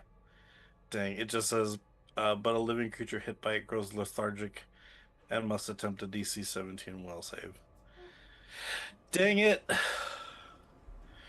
Thought I would put him to sleep. Freaking. Oh well. I swear all the delivery guys like wait until I'm like streaming before they show up at my house. Yeah. Like the actual window that they're supposed to deliver is like 10:30 to like 1 o'clock. Yep. They just don't leave it on the window? Yeah, but then I've Or got to on the leave all my porch? like frozen goods like out in the thing for half an hour. Oh, true. Anyway, I digress. Hi guys. Oh, true, yeah. Yeah, can I hear upon that nature roll, please? Yeah, absolutely. Yeah, nice. That's better. All right. You know this to be an apothecary bee. An apothecary bee is a... Let me have a read here. Hiya. Is a giant bee that feeds on nectar from medicinal herbs and magic flowers, processing them into syrupy sweet potions. Depending on the diet of an apothecary bee, it is able to not only store and create a very, very robust and complicated honey, but it can also be utilized and taught how to create potions. Whoa! Or poisons, depending on what they feed on.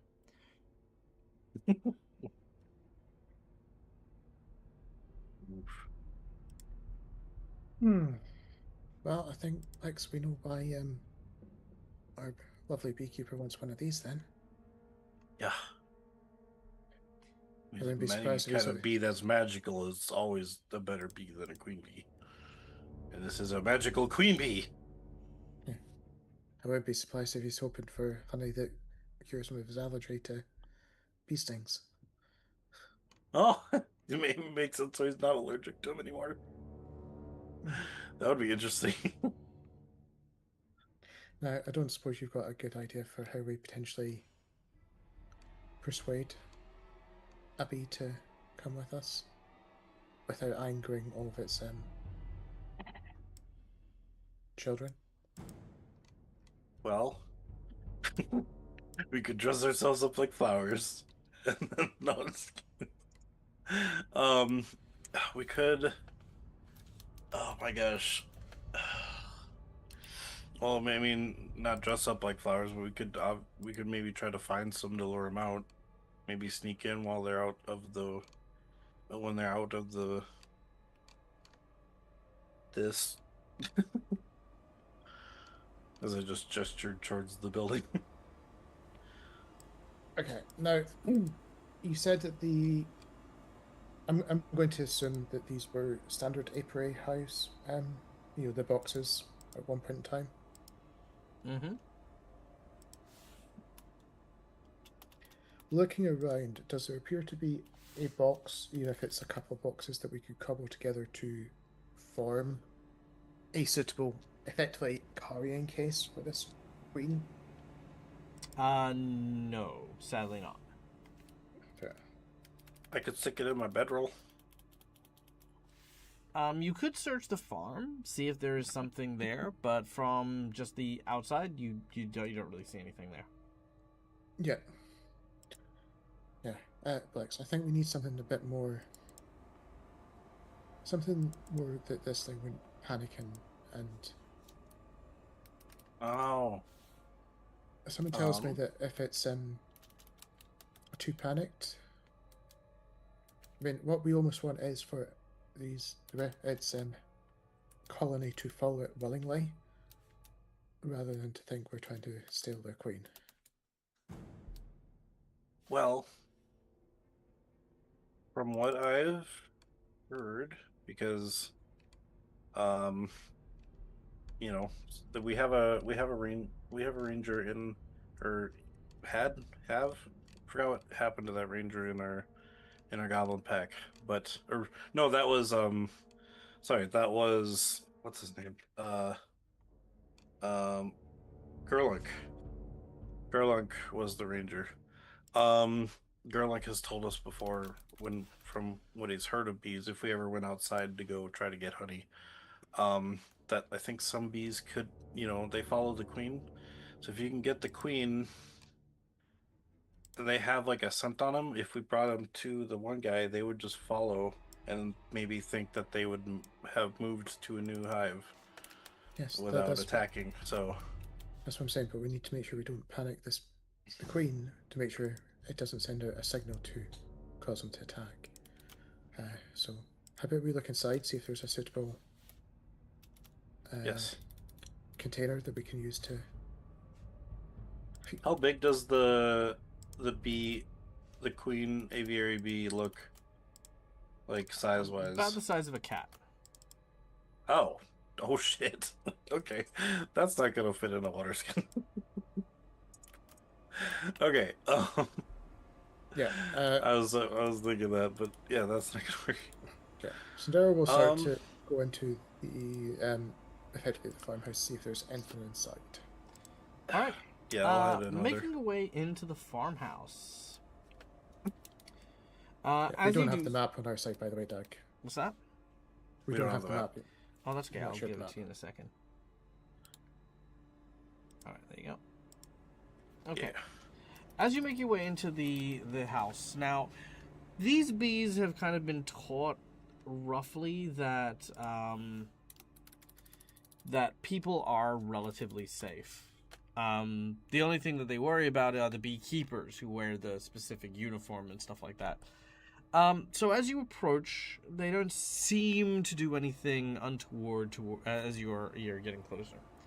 Making your way into the farm, you open the door. It then falls with a crash as it falls off the rotten hinges of the door. Both of you may make survival checks to see if you can find anything inside that might help you. Ooh.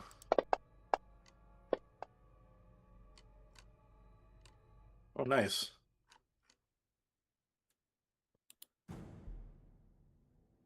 All right.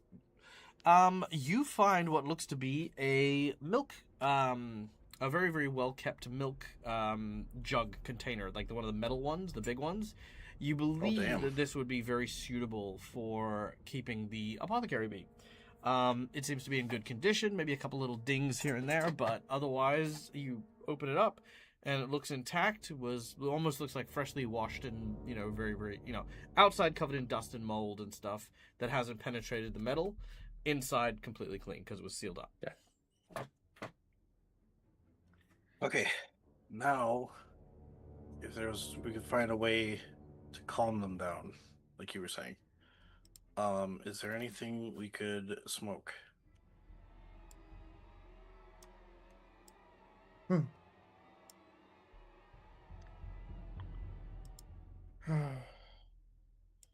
more used to things burning recently. But we can't set the building on fire, so that would just anger them a lot.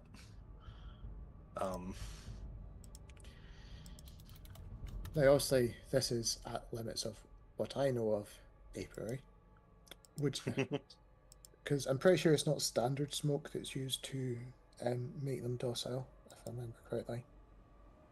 No, standard smoke will work fine. In which case, Sandera will hand Blix a torch and light it. See? Oh, smoke from this might work. Awesome. All right. Now to try and avoid setting things on fire, we're getting close to the bees. All right. There is, by the way, just so you know, I tried to find like a swarm of bees, but all I found was a bee. So it's not one giant bee. Yep. This is a swarm of little bees. I could use it as a buzz, motherfucker. Or is it a case of the swarm takes on and mimics the shape of just a giant bee? Oh, just a giant bee. Yeah, that's true. That's true. That could have been Blix's secret menu item mount from last week. Just a giant bee. It'd be funny. They just grab hold of the torch, they break it in half. They're like, "I'm gonna smoke you, motherfucker!" And yeah. Okay, cool. All right, Blix, what do you do? I'm going to try and get below the hive and try to use the smoke to calm the bees down. All right, make a stealth check. I'm stealthing.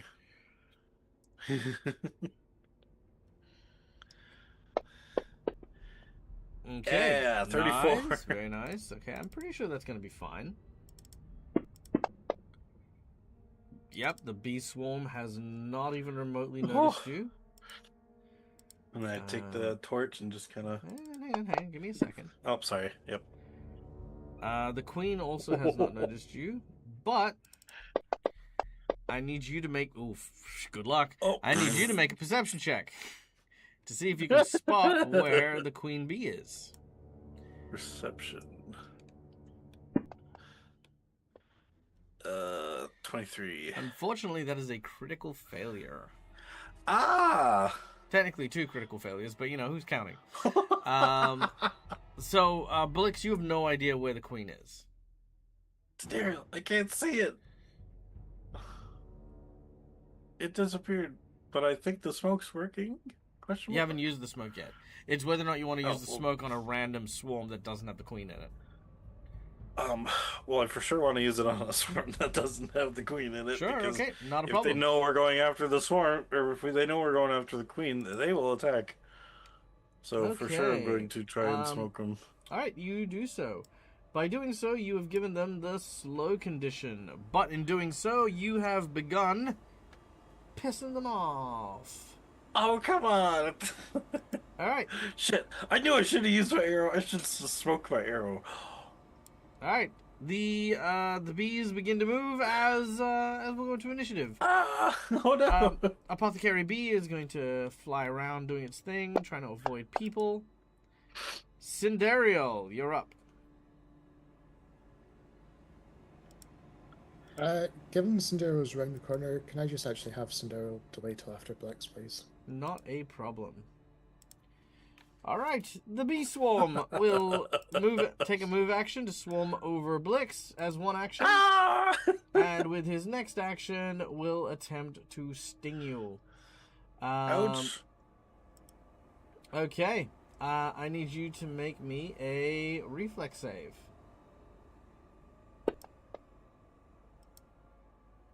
28. 28. I think that's fine. Let me have a look here. Yep, no, that's fine. 28. That's actually a critical success. You take no Yay! damage from the bees as they attempt to sting you from all over. They just don't. They're trying, but they can't. All right. That was the bees. Blix, you're up. All right. Can I take my slumber arrow and stick the tip in the torch and try to combine the torch with the slumber arrow tip to make a more potent smoke?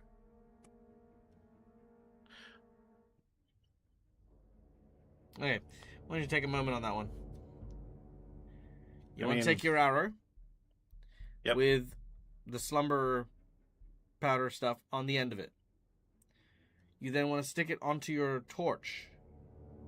I thought burning the thing might create another type of smoke instead of just the regular smoke. Okay, so you're trying to turn the smoke into a different type of smoke. Yeah, because what this smoke does, or what the slumber arrow does, so regularly it just says, an activated sleep arrow deals no damage, but a living creature hit by it grows lethargic and must attempt a saving throw. A DC 17 will saving throw. On a failure, it takes 5-foot status penalty to speed for 1 round and is also slowed for 1 round on a critical failure. Okay, so that's if you hit someone with your arrow.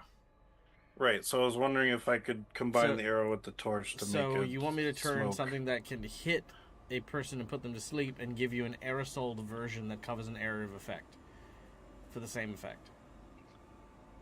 Yeah, I guess so. The answer is no. Okay.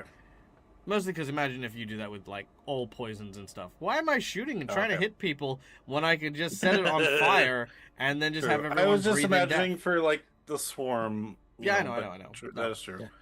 Okay, in which case, I'm just gonna try and look for the apothecary bee again. All right, perception check as you search for the apothecary bee.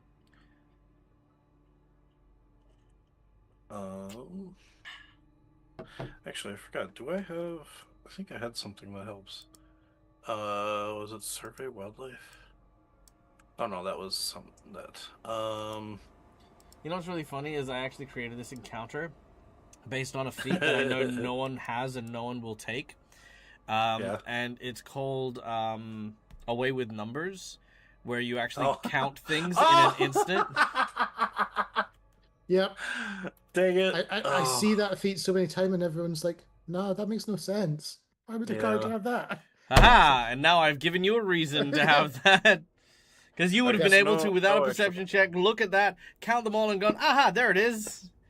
It's Yeah. that bee. Dang it! With a natural one, you don't see anything. There are no bees. Okay. I was like, what bees? They all disappeared in the smoke. It affects me too, and I'm like, oh my god, they all disappeared, Cinderella. Where did they go? I think I'll run around the corner then, since I am in the swarm, and I'm just like, oh my god, Cinderella, I need help spotting him. I can't see it. But just keep the smoke on them. At least keep that group. Okay, then I'll get back Uh, into the bee swarm I with the smoke. Oh, sorry. said, at least keep that group calm. Calm, yes. Okay, Last yes. action? Using, I'll I'll wave around the torch again, creating more smoke to affect the bee swarm again. All right, not a problem. They will once again gain the slowed 1 condition. Okay. Cinderial, you're up. No. I can't remember. Did you take the milk churn as well as the torch, or did you just take the torch? I just took the torch. Very well. Sandara will take the churn in hand and also get picked up in the window. 35 feet. Come out to the other side of the swarm, just past him, and look to see if she can spot the queen. All right, make a perception check. Oh no. Death. Oh no. Oh no, it's the queen. Oh, nice. 28. All right. With the 28, you do indeed spot the queen. But oh no, dramas, they continue to unfold upon my party as they are doing stuff. Oh, While Blix is busy dealing with the swarm, unfortunately, the apothecary bee has been caught in a spider web. It struggles. Oh no, help me! As it's trying very hard to escape, but a very, very what's the word? Opportunistic spider is using the opportunity to go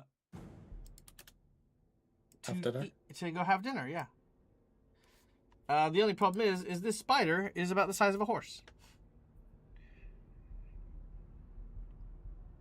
And that is what you see, Cinderial creeping up onto the web, where you can see the apothecary bee is struggling. Yep.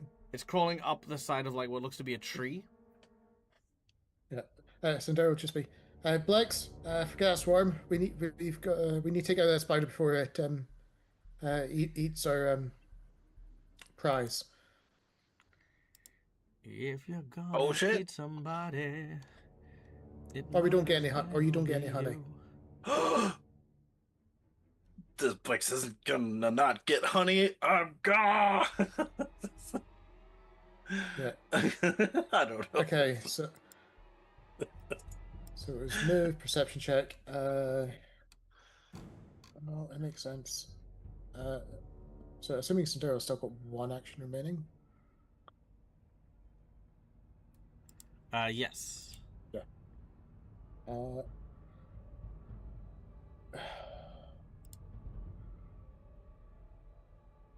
Might be a bad idea.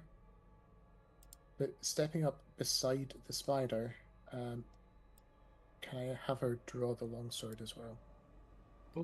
Yes, you may. Okay, that'll be all 3 then. Alright, done and done. Top of the round, the apothecary bee. The apothecary bee turns around to the to this giant spider. Will land a critical strike. We'll do 36 points of damage as its first attack. Oh my god. And then begin to inject it with poison.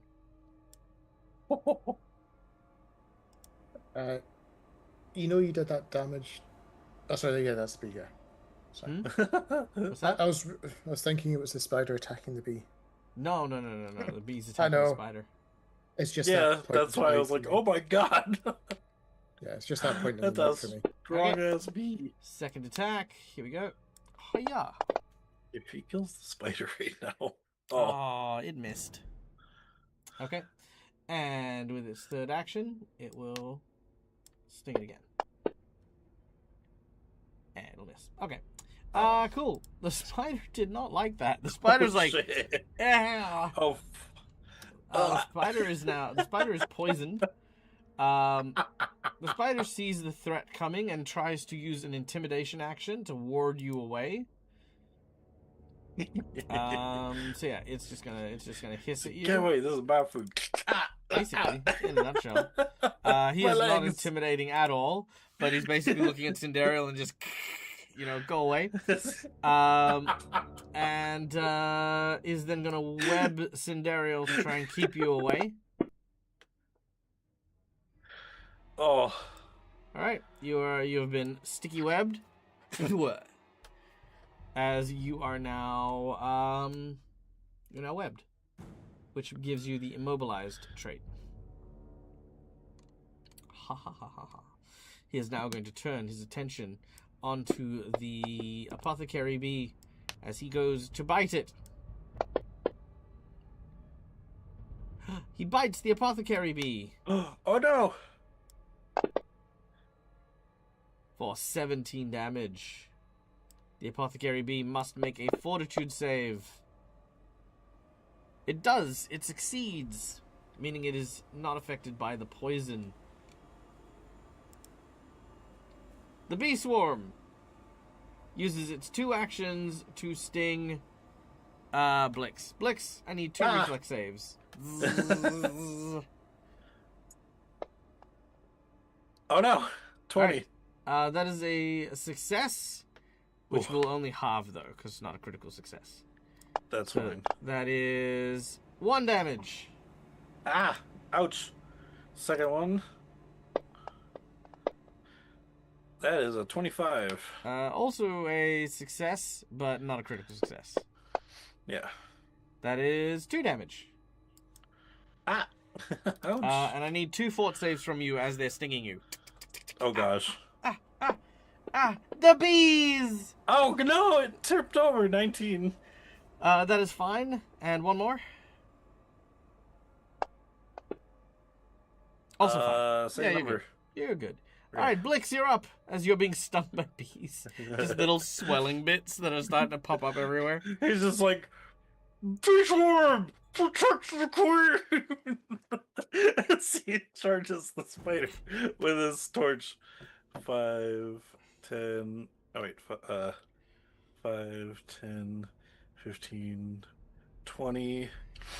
can I try to jump onto the spider? Sure. For my last 2? Yeah. Or my last 2 to get to 30, because I had 20 on that. Okay. Do I need to roll anything? Athletics check. Yeah, okay. No! Alright. You... Ah! Ding, ding, I ding. slide under it. No, you're landing in a web. Ah, dang it. Yep, you are now webbed. I just yelled, bees, protect your queen! And then jump straight into a web. And then, that was 1 action. I 2 guess, actions. Can I... Move and jump. Oh, okay. Last action, can I try to burn the web I'm in with the torch? Yes, you can. It's not... Because... It's not necessarily just going to burn everything, will it? It just kind of does the area, I thought. Well, I mean... Maybe I'm thinking of it wrong. I mean, do you want to free yourself? I mean, if you burn the areas you're not in, you're still going to be in the web then. Yeah, no, it's fine. I'll just keep hanging on to it. Actually, Yeah, from Scenario, this save can me! Can I try and burn the spider from where I'm at? Sure. Let's give you a -2 penalty for this. Okay. What kind of would this be? Just be a melee No, combat? regular melee attack, yeah. No bonuses, Oh, improvised weapon. Okay. Dang it! I knew this would happen when I'm good at using ranged, and I try to melee something with something Yep, improvised. it's almost like with a 12. No, that'll miss. It's almost like every single time, Neil, in almost every single game, you get told that you've spent so much time building a character for something, perhaps maybe do the thing your character is built for, and you continue to forgetting proceed. it's like improvised. You don't forget, Neil. You don't try. You're not like, I don't see any efforts from you to just do the thing that you build your character to do. I'm gonna make a sniper, then I'm gonna run in and into melee with because I've got the torch in my hand, so I can't use my bow, but I could drop You've it. you've also got shoes on your feet. That doesn't mean you start high kicking your way through solutions. You know. My point is, Neil. Yeah, I know. There's a reason why I don't save your characters. It's because you are because your characters are just victims to your own thing. My own no matter how many times I instruct you or tell you, and it's fine because you take it on, and good on you, champ. All right. Blix runs in with reckless abandon, flinging himself into the web before flailing around with his torch in a hopeless attempt to try and grab the spider. He does not do any of these things. He is now stuck in the web. He quietly thinks to himself, thank God Novander's not here to witness this. As we then go to Cinderio. Yep. No, Immobilize just says I can't move. Correct. You still attack, you still do stuff, you just can't move from your spot. Yeah, which is fine. So, Cinderio's first view is to protect the queen, because protect the queen. Need that. Protect the queen. Protect the queen. So, with the longsword having been drawn beforehand, she will take. It's actually the first slash she's ever made with this sword. Ooh. That's fitting. Dang. Close, but no cigar. Yep. Now, a question. Yeah. Would the queen be willing if Cinderella wanted to cast protection on it? Roll a... There is a touch, which is why I'm... Let's go with roll a survival check. Let's see, because we're going to treat this kind of like animal handling, like to show that you're not a threat. If you fail, however, it will try to sting you. If you critically fail, it'll sting you with a crit. Oh. Fair enough. So, was it nature or survival? Survival. Ooh. 31. That's solid. It will accept your help. Very well. In which case... Okay, so +1 AC bonus. Okay. Nice. It will use its stinger once again against the spooter. It will miss the spooter. It will try again to sting the spooter. It will once again miss the spooter. Oh no. It will lose its third action against the spooter. And it will still miss. Dang. Alright, the Apothecary Bee not getting any good ones. Critical miss. It's true. The Spider Ogre is kind of looking at the fact that it's got two tastier things in its web now, and it's like, yum, yum, yum. I'm going to start with the bigger one and poison it as it turns around to try and grab Cinderio, and it lands a critical strike on Cinderio for a whopping 40 points of damage. Ouch! And let's make a save here. Here we go. And a success. You are not poisoned. Thinking that it's probably, like poisoned you and now you're slowing down as well, it's going to try and bite Blix with its next attack. A regular hit. As Blix, you feel the poison entering your body as you take 19 damage. Ooh, I need you to make me a fortitude save. Oh, 33. And likewise. Oh no, we lost to Schooly Eye. Oh no. Hello. Hello. Okay. Okay. Well, we're almost done. Hopefully Schooly Eye will come back. Otherwise, we'll keep going. Okay. But that was the spider. It's now going to use its last action to try and bite the Apothecary Bee. It will miss. Alright, the bee swarm, seeing that their queen is in danger, will run over and attempt to attack the spider They sting, they bite, they do everything they can. But unfortunately, the spider is ignoring the efforts of the bees. Blix, you're up. All right. So are my arms able to do things still? Mm-hmm. Okay. I don't want to set these webs on fire, so I'm gonna put out the torch.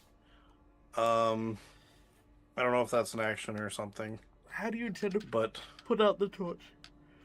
uh, can I can I like hit it against my foot? Kind of try to use my foot to like smolder it. Your foot is covered in webs. Oh, damn it.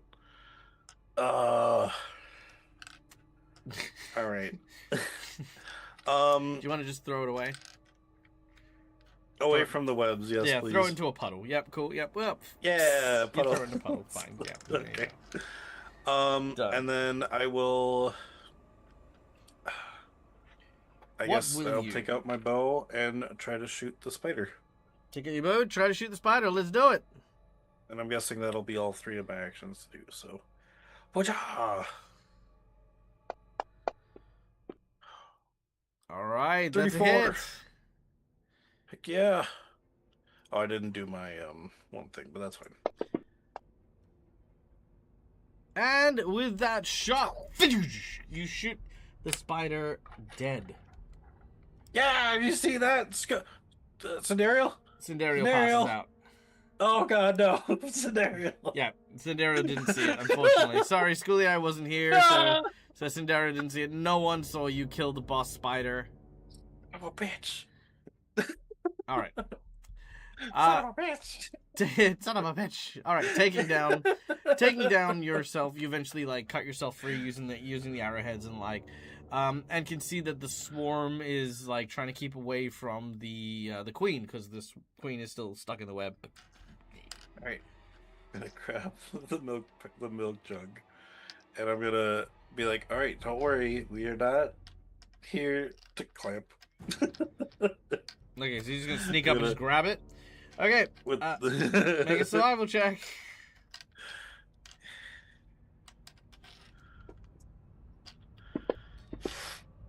Yeah, 28. All right, but without even realizing it, you snap it shut. But unfortunately, that then triggers the bee swarm to start attacking you as they start stinging you. All right, you didn't slow them this time, so they. How long does the slow last? Like 1 round. Okay, cool. Yeah. All right, so the bees begin to sting you. I need two fortitude saves, por favor. Was it reflex last time? Oh, reflex. Sorry. Yes, my apologies. Fortitude save for the poison. 25. That is half damage, and one more. That is 31. That is no damage. So there you go. All right, so you take 2 points of damage, and I need 1 fortitude save from you, please.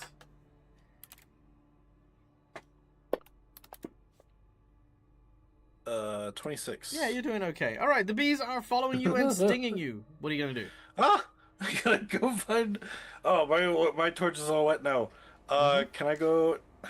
First, do I have a torch in mine? I do not. So I'm gonna go grab one of Cinderella's torches. I think she had a bunch on her. Let's see, Cinderella does not have any torches on her. Oh shit! All right. So I'm gonna. Oh wait, no, she get does. the other Sorry, one, no, she right? does. She has Oh. 3 torches. She has 3 Okay. torches. For some reason, it's So like I'll further grab off. one of those. I'll light it up, and yeah, that 1, 2, 3 actions. That's it. All right. The bees sting you. 3 reflex saves. Ah!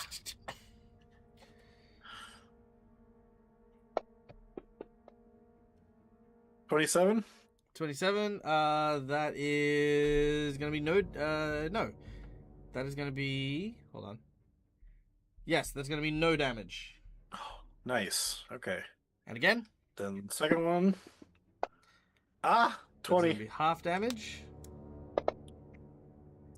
All right, and one more. And 25. That is going to be half damage as well. So a total of 5 points of damage and 2 fort saves. Scenario, wake up, please. 30 That is and 26. Also fine. All right, you are not poisoned. Okay, you have the torch in hand. The bees are stinging you.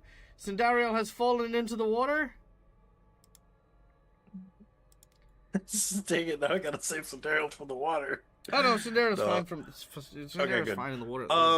Yeah, I will use the smoke to calm the bees. All right, the bees now gain slowed 1. Are you going to keep using it on them?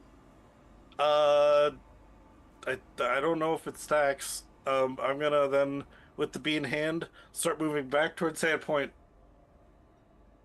All right, you use 2 actions to move. Yep. What's your move speed? 30, so 2 actions, 60. 30. Their fly speed is 40. So they will Oof. move 1 action, and then they will sting you. Another reflex save. This is fun. Not gonna lie. Natural 20! Nice. All right, you take no damage from the bee stings. Okay, what do you want to do on your turn? Wave the smoke and then run. All right, so this slowed and then run twice, I think, is what you're going to do. So that's Yeah. 60 foot. So they'll move twice to get kind of in front of you. And that is what they do. Yep. All right. Then smoke them and run. Okay. Smoke and run tactic. Sweet. They'll catch up with you, and I'll need another reflex save. Ah. 26. 26 will have.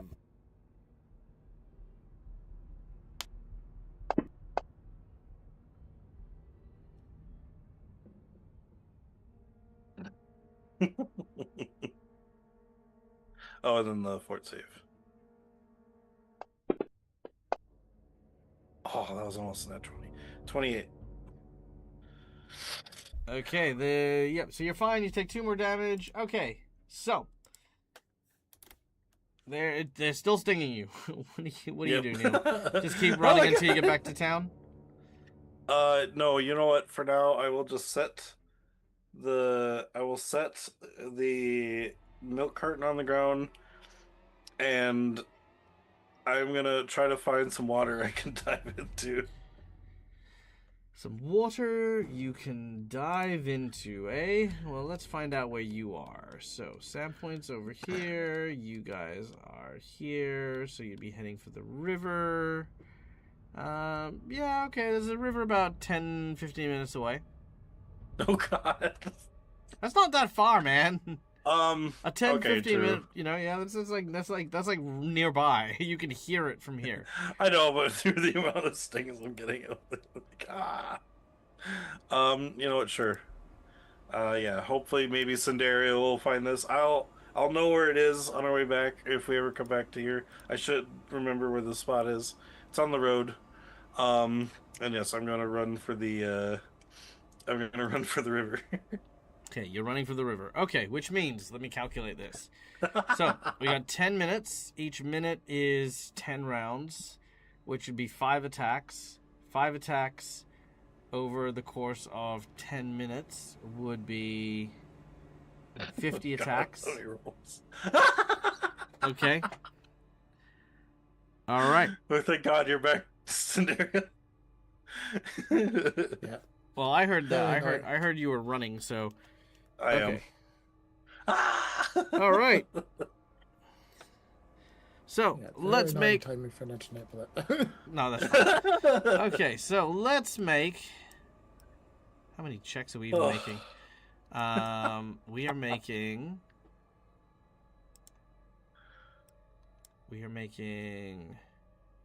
All right, we're gonna make 20 checks to begin with. At that point, Cindariel will catch up if Cindariel's move speed's 25 foot.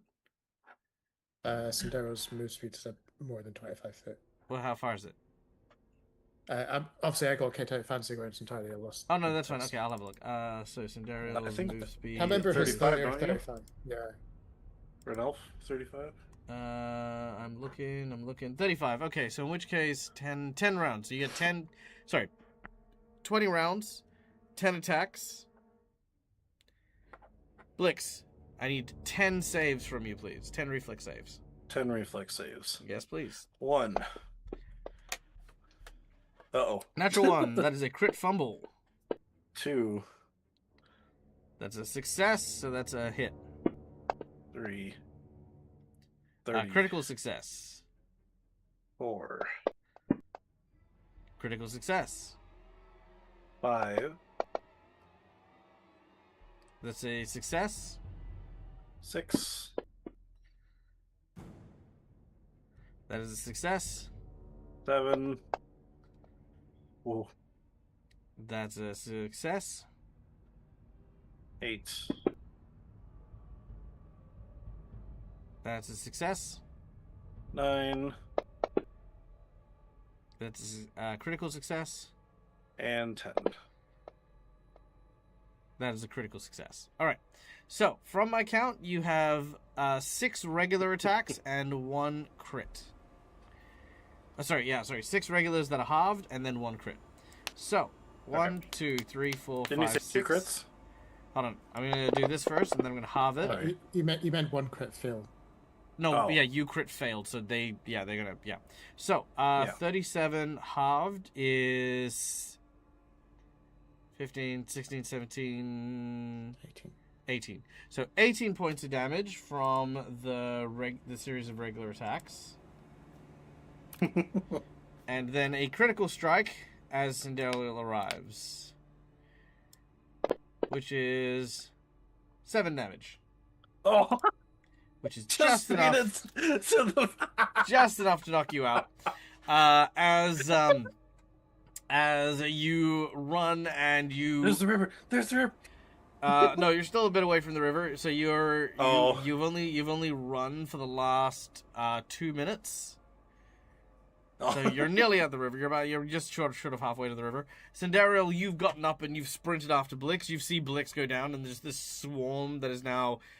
So Blix, as he's fallen, has dropped the cylinder, and the bees are now obsessed with the cylinder. They're not attacking Blix anymore. We're not going to worry about the poison fort saves.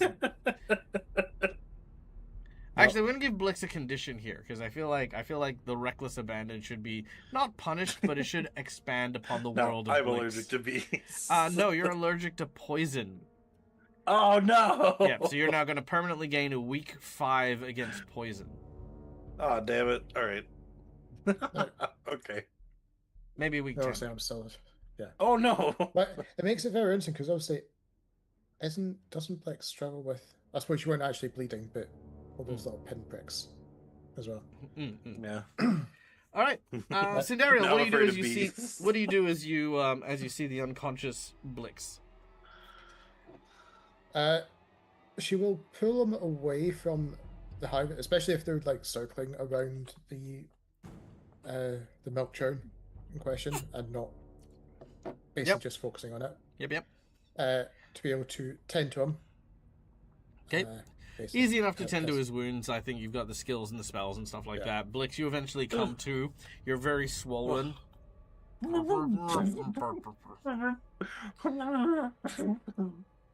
You're in excruciating pain. Yeah. Thankfully, I did hear most of it because I've managed to get into mobility for the Twitch chat. Now, I'm sure we could have arranged that a little bit kinder at the time, but at least we're mainly there.